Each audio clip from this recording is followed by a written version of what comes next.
membicarakan tentang hukum Islam seperti kita dulu-dulu walaupun hanya tidak sampai setengah jam, ini lebih baik daripada ibadah selama 60 tahun. Subhanallah. Kita ibadah dari maghrib sampai ke isya berapa jam, itu justru wudhu begini lebih mulia. Bahkan Ibnu Umar katakan 60 tahun. Belum tentu kita sudah pernah beribadah 60 tahun. Maka Imam Syafi'i mengatakan dalam perkataannya, Imam Syafi'i berkata begini.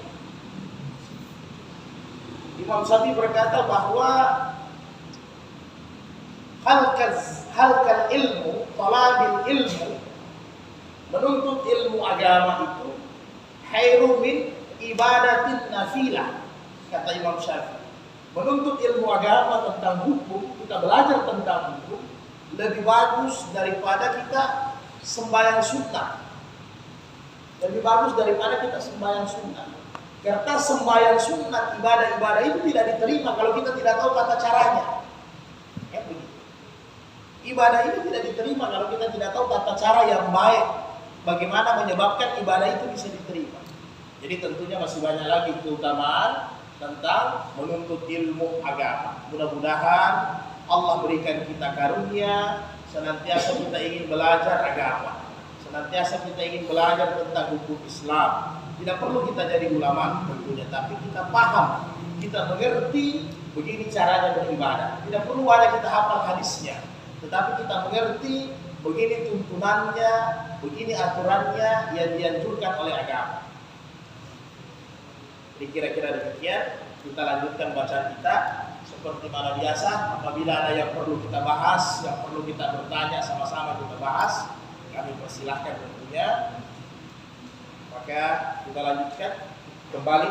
Kita niat duduk iktikaf supaya pahala ibadah. Jadi kata Imam Syafi'i, kita niat minimal dalam hati, kalau bisa kita lafazkan nawaitu li'tikafa fi hadzal masjid lillahi ta'ala. Ya Allah, saya duduk menunggu salat berikutnya dengan niat iktikaf. Mudah-mudahan dengan berjalan terus sampai waktu isya, kita seolah-olah orang yang beribadah terus. Insyaallah. Bismillahirrahmanirrahim. An hadis yang ke-67. An Anas bin Malik radhiyallahu anhu qala, kana Rasulullah sallallahu alaihi wasallam idza dakhala al-khala'a wada'a khatamah akhraja arba'. Apabila Rasulullah sallallahu alaihi wasallam masuk dalam WC khala, itu Rasul tanggalkan cincinnya. Jadi Nabi buka cincinnya. Dijelaskan oleh para ulama, cincin yang mana yang Nabi lepas kalau masuk WC. Jadi cincinnya Rasul dilepas kalau beliau masuk dalam WC, karena cincinnya Rasul ini ada 3 tulisan. Jadi ada 3 tulisan di cincinnya Nabi, di khatibnya Nabi. Yang pertama Muhammad, di bawahnya Rasul, baru di bawahnya lagi Allah. Jadi Muhammad Rasulullah. Karena ada nama Allah di situ, sehingga Rasul lepas cincinnya.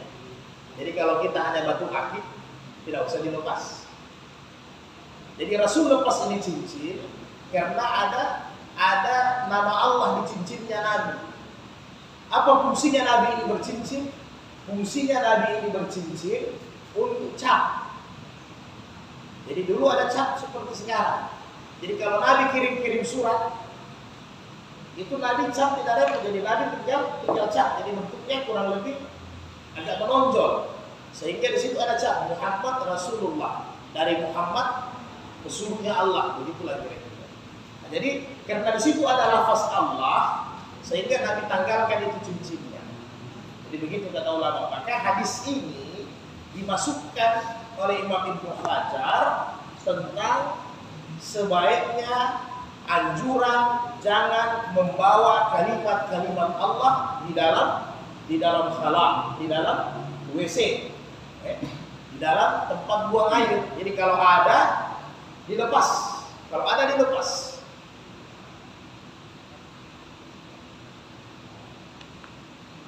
Jadi Nabi tadi melepas cincin karena ada bertuliskan Allah, itu saja alasannya. Jadi kalau model cincinnya itu dosa yang terlepas. Karena tidak ada tulisan-tulisan Allah boleh masuk. Kemudian dari atas, qala kana Nabi sallallahu alaihi wasallam idza dakhala al-khala'a qala Allahumma inni a'udzu bika minal khubuthi wal khaba'is. Hadis sahih akhrajahu sab'ah. Jadi dari atas, apabila Rasul masuk dalam WC, Rasul membaca doa. Apabila dakhala berarti membaca doa ketika di luar, yang membaca doa Allahumma inni a'udzubika minal khubuthi wal khaba'is, berlindung daripada setan. Kata-kata khaba'is itu artinya kotor, kotoran. Kenapa diidentik dengan setan perempuan dengan setan laki-laki? Artinya kata para ulama, kotoran dan yang membawa kotoran.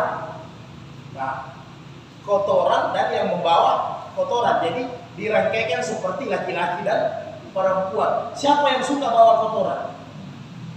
Setan. Ya kan begitu. Nah, jadi maka dianalogikan kotoran dan yang membawa kotoran. Jadi tentunya setan. Jadi kita berlindung di WC itu dari segala hal-hal yang kotor. Apakah menyebabkan kita penyakit atau lain sebagainya. Karena dalam hadis sahih yang lain, WC itu adalah tempatnya setan untuk bermusyawarah. Canggih tempatnya bermusyawarah dalam WC. Orang Islam di masjid. Jadi setan itu bermusyawarah dalam WC.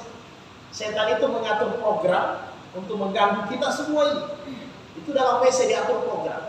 Makanya sehingga di hadis-hadis yang lain dijelaskan, dalam WC kita jangan kaza wa kaza, berandai-andai. Tidak boleh kita berandai-andai atau berpikir masalah sehingga ingin memutuskan masalah. Kenapa? Karena jangan kita bermusyawarah dengan setan. Jadi kalau dalam WC, konsentrasi kita keluarkan kotoran. Jangan pikir yang lain. Jangan memutuskan masalah. Tadi saya ada masalah ini. Sebentar harus buat begini. Jangan. Baik ente punya urusan pekerjaan di kantor, di tempat bekerja, jangan ente bahas tempat keluarga. Artinya kita masuk WC sudah berlindung, segera keluarkan itu kotoran dengan penyakit. Setelah itu keluar cepat, tidak boleh berlama-lama. Jadi jangan bermusyawarah, jangan memutuskan masalah dalam WC. Itu maksudnya kita meminta perlindungan, jangan berlama-lama, jangan memutuskan masalah, jangan berandai-andai. Jangan buat program dalam WC, karena kamar mandi WC itu adalah tempatnya musyawarahnya para setan-setan. Setelah itu mereka nanti keluar. Hadis berikutnya. An Anas radhiyallahu anhu kana Rasulullah sallallahu alaihi wasallam yadkhulul khala'a fa ahmilu ana wa gulamu nahwihi idza watan min ma'in wa anazatan fayastanji bil ma'i, muttafaqun alaih. Adalah Rasulullah sallallahu alaihi wasallam masuk dalam WC, kemudian aku membawakan aku dengan satu orang lagi yang membantu aku membawakan air kepada Nabi di satu tempat seperti ember, idawatan, seperti tempayan. Kemudian membawakan juga tongkat kayu. Setelah itu Nabi pergi menjauh. Kemudian fayastanji bil ma'i, kemudian Nabi beristinja dengan air yang saya bawakan. Maksudnya ini, apabila tidak ada WC, tidak ada kamar mandi, tidak ada WC, maka biasakan jangan buang air beristinja di mana orang ramai. Jadi cari tempat yang tersembunyi apabila memang tidak ada WC.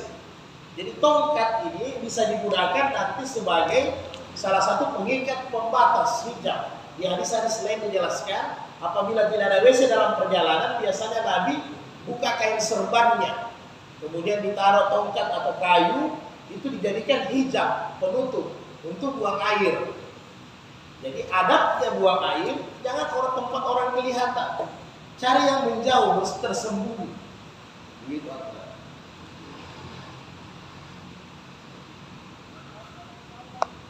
Al-Mughirah bin Syu'bah radhiyallahu anhu qala li Nabi sallallahu Nabi menyuruh saya muzil idawat untuk mengambil air di tempayan, di ember. Fantalaka hatta taghara anni faqada hajatahu muttafaqun alaih. Bukhari Muslim. Nabi menyuruh saya mengambil air, kemudian setelah saya ambilkan itu air, Nabi pergi sampai saya tidak melihat di mana Nabi buang air. Ini kalau tidak ada WC. Sampai saya pergi, saya tidak melihat di mana Nabi itu buang air. Jadi kalau tidak ada WC, dicari tempat yang agak sunyi. Tapi jangan juga di hutan sekali, nanti repotnya tidak berulang. Nah, jadi tempat yang sunyi, yang jangan sampai kelihatan. Ada Abi Hurairah radhiyallahu anhu qala Rasulullah ittaqul li'anaini alladhi yatahalla fi tariqin nas aw zullihim rawahu Muslim. Berlindunglah kalian dari dua hal yang dilaknat, yang sangat tidak disukai, dimurka oleh Allah Ta'ala. Yang pertama yaitu kalian jadikan WC tariqin nas, tempat jalan umum, di situ buang air. Kemudian yang kedua, auzullihim, tempat orang berlindung di bawah pohon. Jadi yang suka buang air di mana orang banyak jalan, kemudian di mana orang di situ mau berlindung, itu dilarang. Ini luar biasa adabnya Islam. Ente tahu itu jalan lalu lalangnya orang, ente pergi buang air di situ. Satu, jelas baunya sudah mengganggu orang. Yang kedua, itu jalan yang dipakai orang banyak. Tidak boleh kita buang air di jalan. Jangan sampai orang injak, kena dan sebagainya. Begitu juga tempat orang berlindung. Jadi kalau sekarang itu bukan hanya di bawah pohon. Kalau ada tempat-tempat kita rasa sekarang tempat-tempat orang di pinggir jalan atau di mana dipakai untuk orang berteduh, jangan ente buang air kecil di situ. Airnya apa? Orang terganggu, busuk. Jadi itu dalil adab, tidak boleh. Rawahu Muslim. Hadis yang lain. Wa zada Abu Daud an Mu'az radhiyallahu anhu al-mawarida wa lafzuhu ittaqul mala'anil salasa al-baraza fil mawaridi wa qariyat at-tariq wa zullil. Jadi Rasul katakan hati-hati dengan tiga tempat dilarang kita untuk buang air. Al-baraz, sumber mata air, ya kan, tempatnya air. Jangan buang air di mata airnya. Kita semprot di mata airnya. Air itu mengalir ke sana, ini bahlul. Kemudian waqariyatut tariq, tempat orang berjalan ramai, tempat orang ramai. Begitu tempat orang berlindung. Ini tidak bisa semua.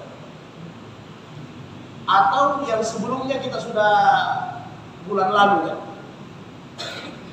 yaitu naf'in ma'in, di mana air tergenang. Tidak boleh buang air di tempat yang tergenang. Ada sungai tapi sungainya tergenang, telaganya tergenang, tidak boleh buang air di situ karena dia tidak mengalir. Jadi cari tempat buang air yang mengalir. Wa araja Tabrani an qadal hajata tahta al-asjaris musmirati. Ini di bawah pohon yang mana pohon itu berbuah. Wadafatin nahari al-jari, di pinggir sungai. Jadi jangan di pinggirnya, cari agak ke sana. Karena kalau di pinggirnya lambat dia mengalir. Jadi di tempat yang berbuah, kata ulama, itu pohon ada buahnya dimakan. Ente buang air di situ, itu buah jatuh, bisa kena ente punya kotoran atau minimal kencing. Jadi tidak boleh, tidak dianjurkan, dilarang bagi kita buang air di mana pohon itu berbuah. Jadi kalau pohonnya bukan di tengah jalan, bukan orang pakai berteduh agak jauh, ya tafadhal. Tapi dicari ya, yang tidak orang pakai untuk berteduh atau tidak di tengah jalan atau pohon itu tidak berbuah.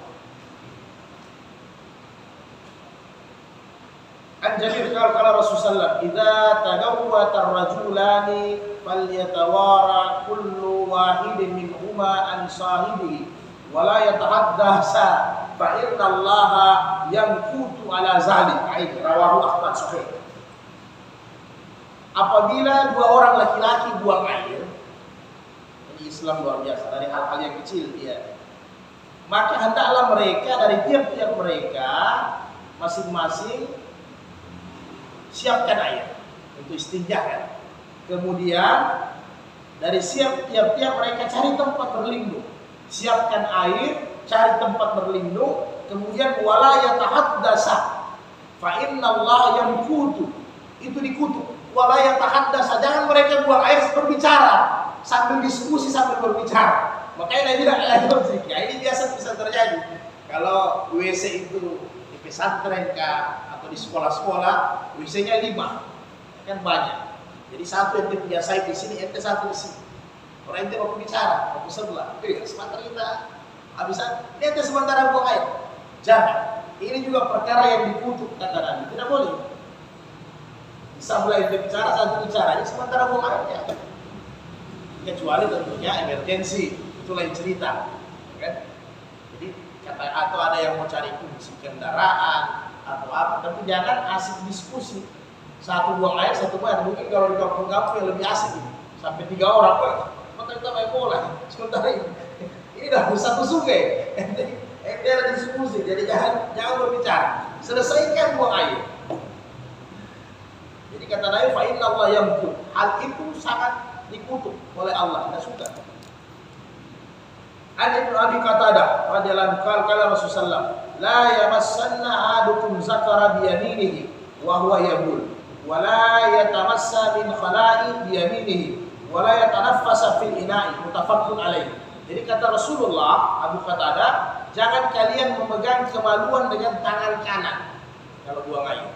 Jangan memegang kemaluan dengan tangan kanan kata Rasul. Wa huwa yabul, begitu juga kencing, begitu juga buang air. Wa la tamassa minal halal, begitu juga jangan menggunakan tangan kanan beristinja. Jangan tangan kanan dipakai untuk pegang dubur, untuk pegang kemaluan, dibersihkan dengan tangan kiri. Wa la yatanaffasa fil ina'i, jangan bernapas di tempat minuman. Jadi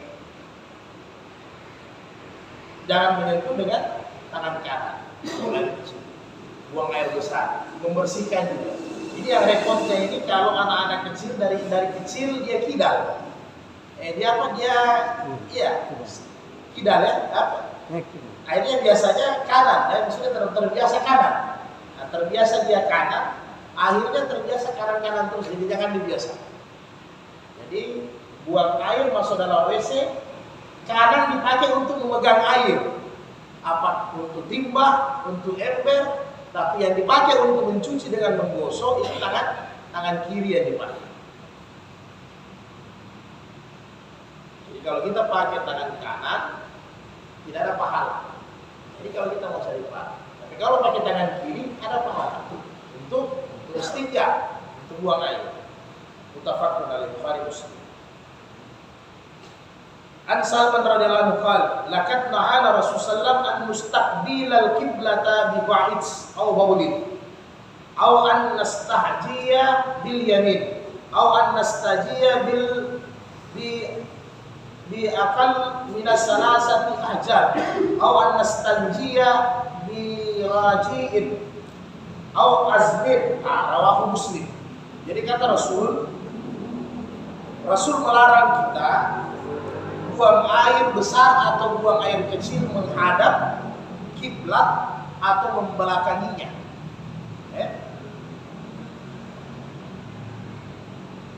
Aw nastaji bil yamin, begitu juga beristinja pakai tangan kanan. Kemudian tidak boleh beristinja salah satu ahjar li aqali min salat, kurang apabila tidak ada air. Tidak boleh beristinja kurang dari 3 batu. Harus batunya 3 paling kurang. Atau 5 ganjil. Aw nastanji biri. Begitu juga tidak boleh digunakan kotoran yang sudah kering. untuk beristinja. Dia mirip seperti batu. Atau asbin atau tulang yang sudah kering, tulang binatang itu dipakai untuk istinja, tidak boleh. Rawahu Muslim. Jadi tidak boleh dipakai beristinja itu kurang dari 3 batu. Kemudian tidak bisa dipakai untuk menggenapkan itu dipakai kotoran yang sudah kering atau tulang. Jadi ini perintah agar bikin WC di rumah, bikin WC supaya rumah itu ada ibadahnya. Dianjurkan buat WC jangan sampai menghadap kiblat dan membelakangi. Hadis berikutnya, An Abi Ayyub Al-Ansari radhiyallahu anhu, "Wala tastaqbilu qiblata wala tastadbiruha." Membelakanginya jika it's au baik kencing maupun berak. Walakin syaraku au gara au bura au burrabu. Tapi menghadaplah timur atau barat. Menghadaplah timur atau barat. Jadi dijelaskan oleh para ulama di Arab Saudi, di tempatnya Rasul, di Makkah, di Madinah, itu kiblatnya utara. Kiblatnya utara, belakangnya selatan. Jadi sehingga Nabi katakan dalam hadis sahih, jangan menghadaplah timur atau barat. Kiblatnya utara dengan selatan. Kita di Indonesia, kiblat kita barat, belakangnya adalah timur. Sehingga kita buat WC, buang air harus menghadap utara atau menghadap selatan WC-nya. Kalau rumah dibangun seperti itu, rumahnya dapat pahala besar. Karena ikut petunjuk Nabi bagaimana cara bikin kamar mandi, bikin WC. Jadi kalau tidak ada ini juga tata cara kita buang air. Jadi kalau tidak ada patokan, jangan sampai menghadap kiblat. Umpamanya di hutan, cari kalau bisa dapat lihat matahari bagus. Tidak. Yang kendalanya ada rumah atau tempat yang mereka tidak paham agama. Dia bangun ya, yang penting terbangun. Akhirnya umpamanya kita dapat model WC-nya menghadap barat atau timur. Maka para ulama menjelaskan minimal tidak mungkin kita mau balik kloset. Jadi minimal arah wajah kita. Jadi arah wajah kita ya yang dipalingkan. Arah wajah kita yang dipalingkan. Karena tidak mungkin kita mau rubah tempat dulu kita terakhir kotoran tidak masuk di situ. Jadi jangan buat susah. Jadi memalingkan, jadi sehingga kata ulama dengan memalingkan wajah itu menandakan kita sudah tidak menghadap karena memang kondisinya yang kita dapat begitu. Makanya kalau sudah niat bangun rumah, perhatikan WC. An Aisyah qala man ata'al gha'iz falyasta'tiru rawahu Abu Dawud. Apabila kalian siap minal ke WC, maka hendaklah dia menutup. Nah, jadi ini ya. Jadi di kamar mandi rawahu Abu Dawud. Di kamar tempat buang air itu harus tertutup. Jadi jangan sampai tidak. Karena idza harada minal gha'iz fal ghufranaka akhraja khamsa wa sahih Abu Hatim wal Hakim. Apabila Nabi keluar dari WC, Nabi membaca doa simpel saja. Tadi masuknya, keluarnya ghufranaka, ya Allah, saya mohon ampun.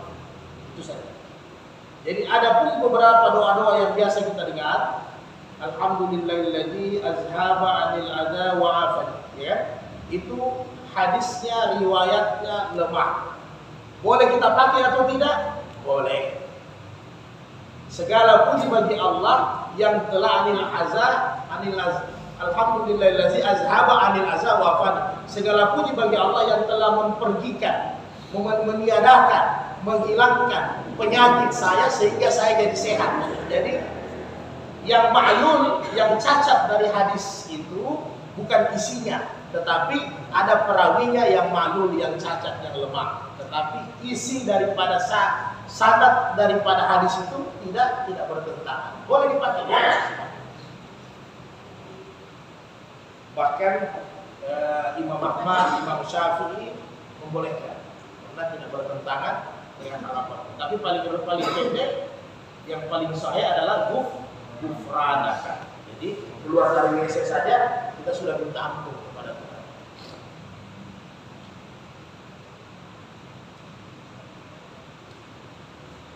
An Ibnu Mas'ud radhiyallahu anhu atan Nabi sallallahu gaib fa'amarani an a'tiyatu bi salasati ahjar. Ini juga lucu di sahabat. Wa wajadtu hajaraini wa lam ujid salisan fa'ataituhu bi rawsati fa'azahuma wa alka rawsata wa qala innaha riksun. Akhrajah Bukhari. Jadi sahabat ketika tidak ada air, Nabi perintahkan ambilkan batu, carikan batu. Tiba-tiba dia cari batu, namanya di Arab padang pasir. Batu itu susah memang. Dan seperti tiba-tiba didapat ini batu di sekitar Nabi buang air itu hanya ada dua batu. Tiba-tiba ini sahabat yang disuruh cari batu, dia lihat yang keras-keras seperti batu, kotoran, bekas apakah kotoran unta, tapi dia sudah keras. Kotoran itu kalau sudah keras, tai sapi itu kalau sudah keras kayak batu. Maka dia ganjilkan itu orang jadi 3 dia bawa sama Nabi. Jadi Nabi bilang, itu cari lagi, ini tidak boleh. Ini kotor. Betul najisnya tidak menyebar karena sudah keras, tetapi Nabi bilang ini kotoran, tidak boleh dipakai untuk beristinja. Jadi tetap harus dicari batu. Nah, kalau kita sekarang kan sebenarnya sudah lebih simpel, ada tisu, ya, lebih enak gitu. Jadi pada saat tidak ada air, yang terbaik untuk sekarang itu sudah jelas tisu. Sudah ini yang terbaik, karena dia bisa menghilangkan dan menyerapnya luar biasa, lebih cepat. Maka yang terbaik lagi, dia pakai tisu baru pakai air itu lebih bagus lagi. Yang penting tisunya jangan dihambur-hambur. Nah, jadi ini kita berpikir kalau kita hidup di zaman Nabi seperti ini. Jadi ternyata Nabi ada kalanya tidak ada air itu, terpaksa pakai batu. Ya kalau kita memang tidak terpikir di kepala kita, tidak mungkin tidak ada air. Sudah paling parahnya kalau tidak ada air, beli di kios 7.000 perak dapat aqua, masih bisa kita untuk. Tapi memang di zaman dan hal-hal ini perlu kita pelajari. Siapa tahu ada saat-saat tertentu ini bisa terpakai. Saat kita penceklik, saat huru-hara dan sebagainya, ini bisa dalam keadaan kita musafir tengah malam atau tersesat di hutan atau begitu, bisa terpakai.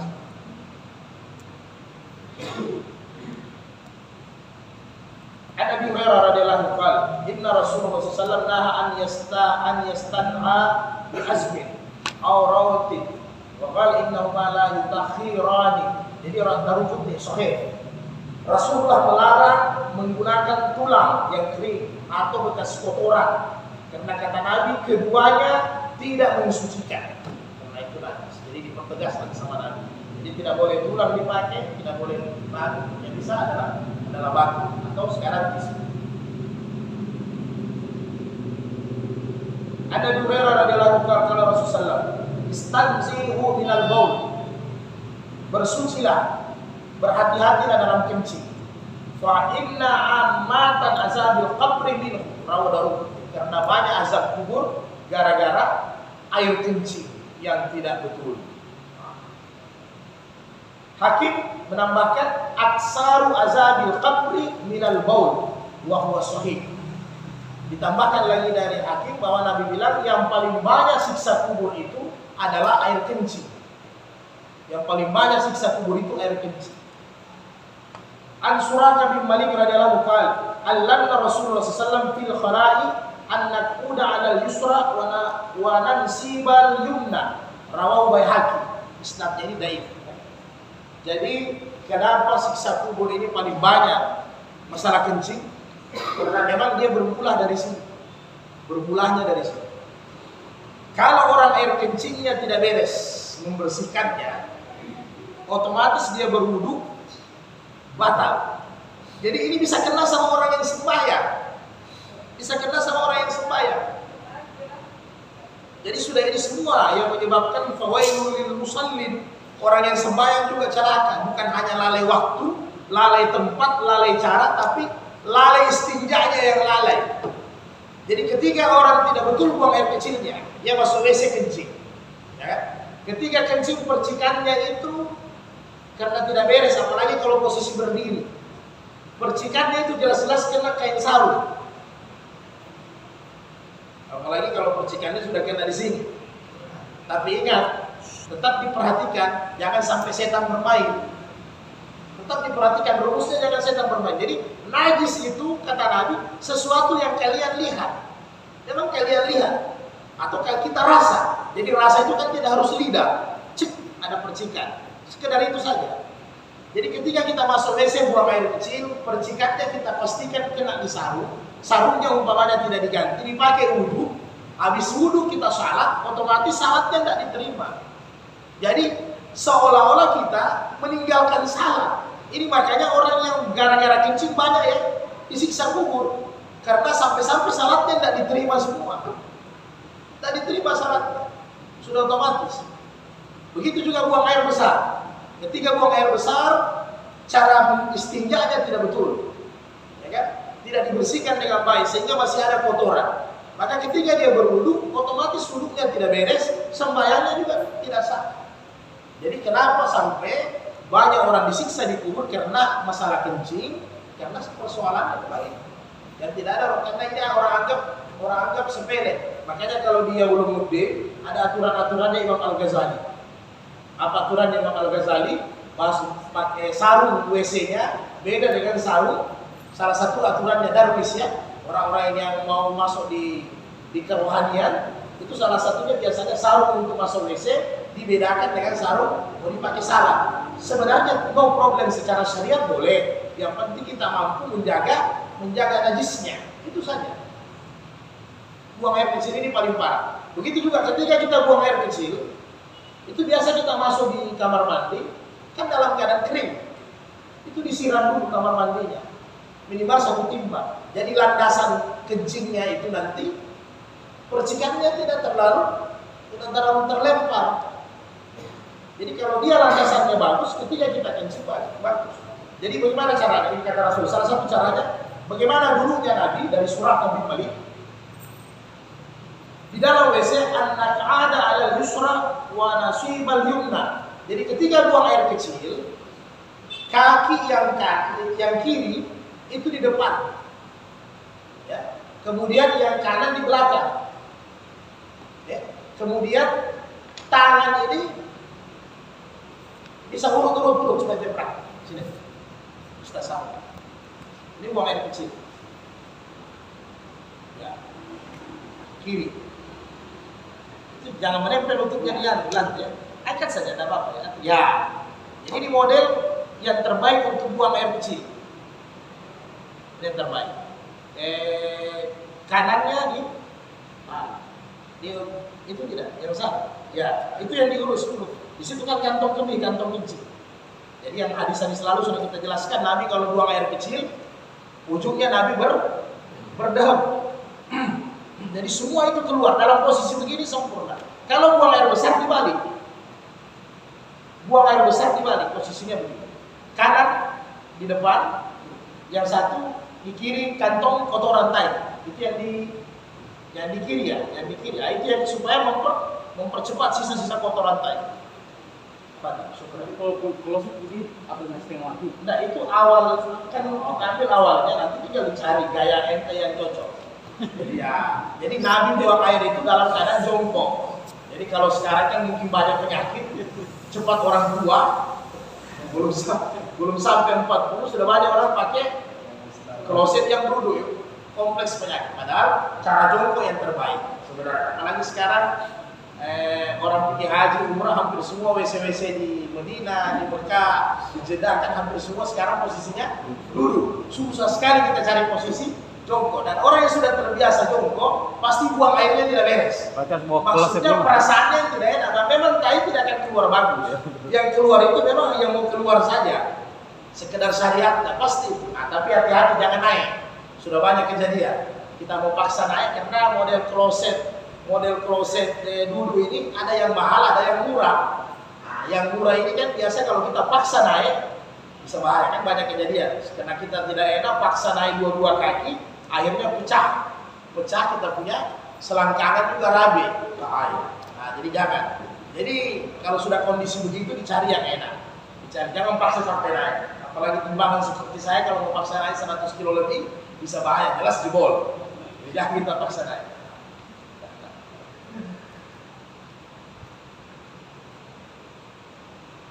an Abi radhiyallahu anhu qala Rasulullah idza bala ahadukum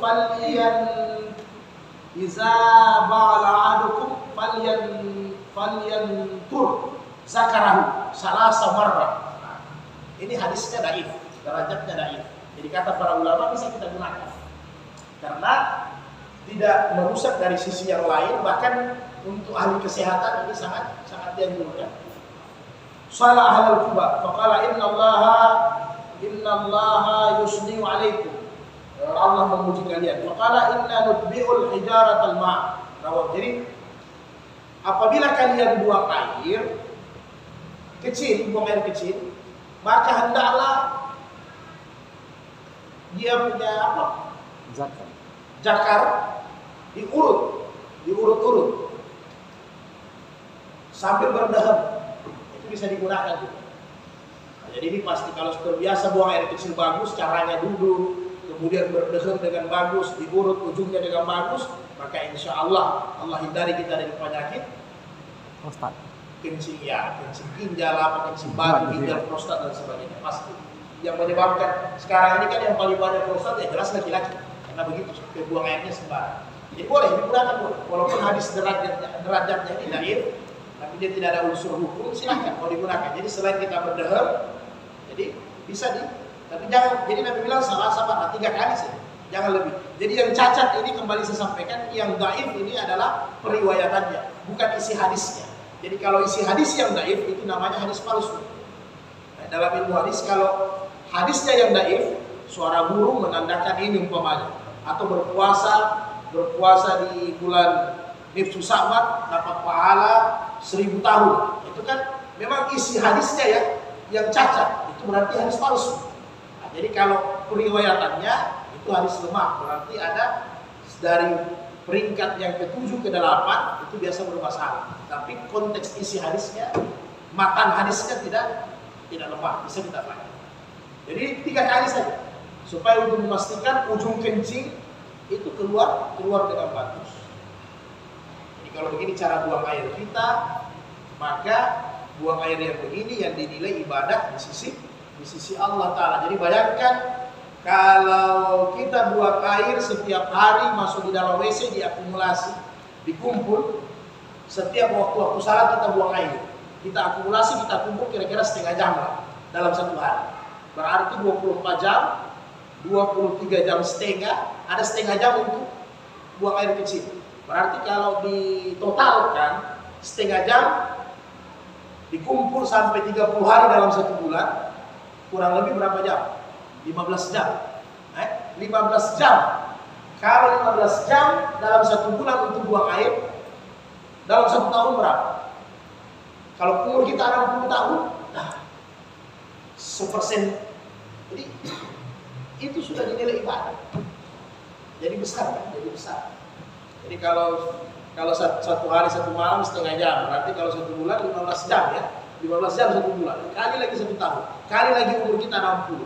Buang air saja sudah dinilai ibadah, belum sembahyangnya. Itulah hebatnya orang Islam. Jadi kehebatan kita bukan hanya sembahyangnya, baca Qurannya, tapi ternyata sampai di WC kalau kita ikut tuntunan Nabi, selain kita dapat pahala, insya Allah kita sehat. Jadi ada waktu kita 5 menit, silakan. Ada yang perlu kita mau bahas dari hadis-hadis tadi? Tafadhol. Ya Bang, ini masalah doa WC atau ke WC itu kan ya, apakah itu